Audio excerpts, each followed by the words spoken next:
आओ आओ रे सुनो रे कहानी सुनो,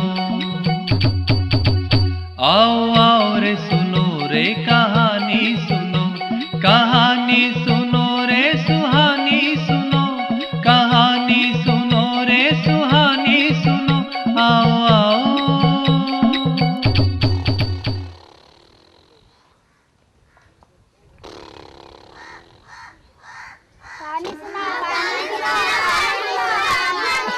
अरे बच्चों, तुम फिर आ गए। अरे थोड़ा सुस्ता तो लेने देते। कहानी सुनोगे? हाँ हाँ सुनाता हूँ भाई, कहानी भी सुनाता हूँ।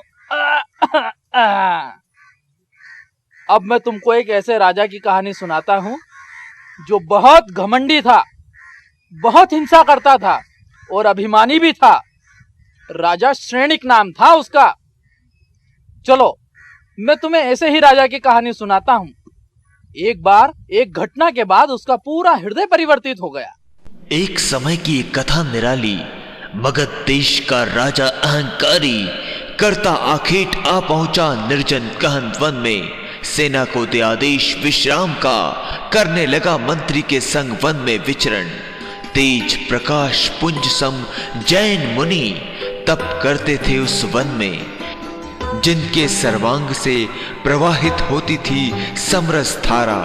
राजा निकट जा पहुंचा उनके। मंत्री जी, इस रमणीय वातावरण में सूर्य के समान प्रदीप्त, निश्चल, ध्यान में लीन, ये कोई सिद्ध महात्मा लगते हैं। कौन है ये? राजन, ये महारानी चेलना के निर्ग्रंथ गुरु जैन मुनि है। ओह, तो ये वो है गुरु रानी चेलना के, जिनके ज्ञान के अभिमान में रानी ने मेरे गुरुओं का अपमान किया था।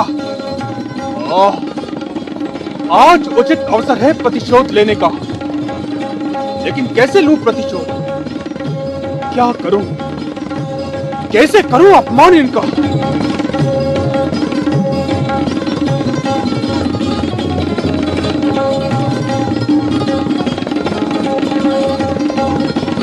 कैसे लूं प्रतिशोध? क्या करूं? कैसे करूं अपमान इनका? अरे ये सब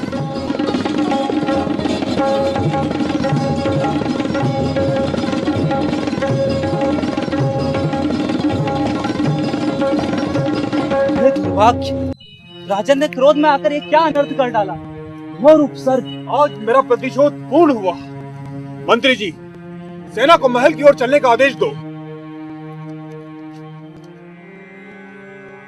जानकर उपसर्ग अकारण करुणा मूर्ति मुनिराज ने उपयोग हटाया देह से, हुए अंतर ध्यान शुद्ध चिद्रूप में।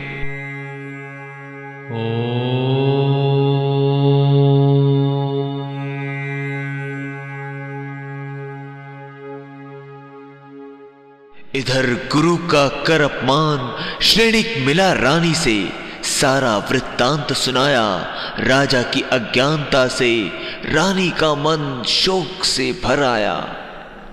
महाराज, ये आपने क्या अनर्थ किया? धर्म पर उपसर्ग? ये तो आपने समस्त ज्ञानियों की विराधना का महापाप किया है। समस्त जिन शासन पर उपसर्ग किया है। हे नाथ, एक जीन सूत्र की विराधना का फल नरक और निगोद की अपार वेदना है, तो आपने। तुम व्यर्थ ही शोक कर रही हो प्रिय। वो पाखंडी साधु तो कब का भाग गया होगा और उसने अपना सर्प भी गले से निकालकर फेंक दिया होगा। राजन, यह आपका भ्रम है।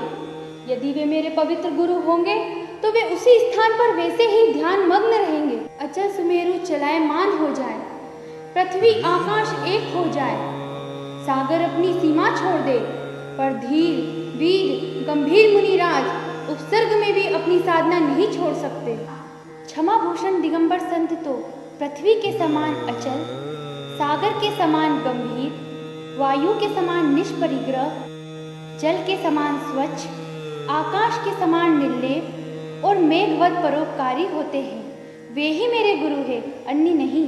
स्वामी, ऐसे वीतराग मुनि पर उपसर्ग करके आपने व्यर्थ ही अपने को दुर्गति का पात्र बनाया है। सुनकर वचन रानी के श्रेणिक का मन भर आया। हुआ पश्चाताप करने पर अपनी तड़पने लगा मन प्रायश्चित को समक्ष दिगंबर मुनिराज के।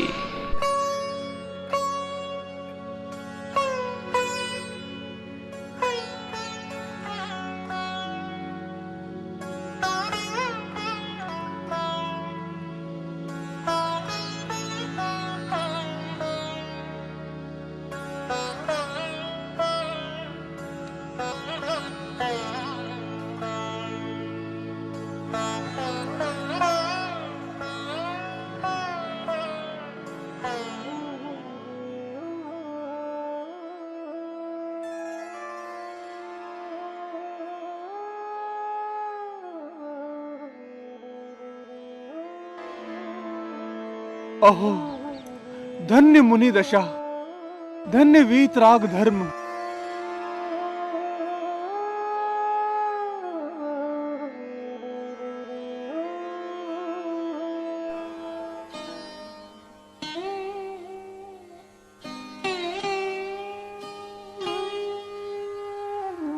नमोस्तु, नमोस्तु।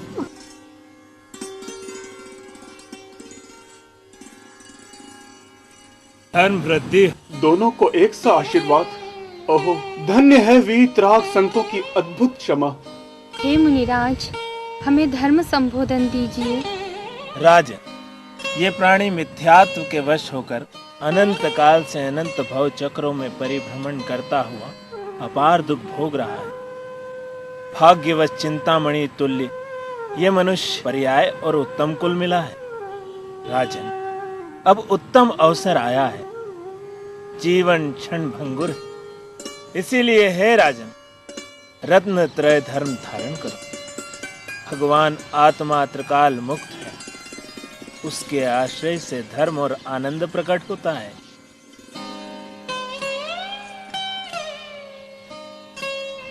नमोस्तु। तो देखा बच्चों तुमने, राजा ने अभिमान और बदले की भावना से मुनिश्री के गले में सर्प डाला। मुनिश्री पे उपसर्ग करने के कारण उसे 7वें नरक का बंद बन गया।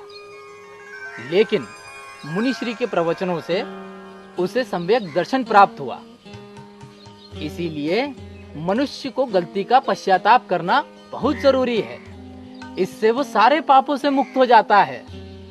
आई मेरी बात समझ में? तो चलें अब, चलो चलते हैं अब।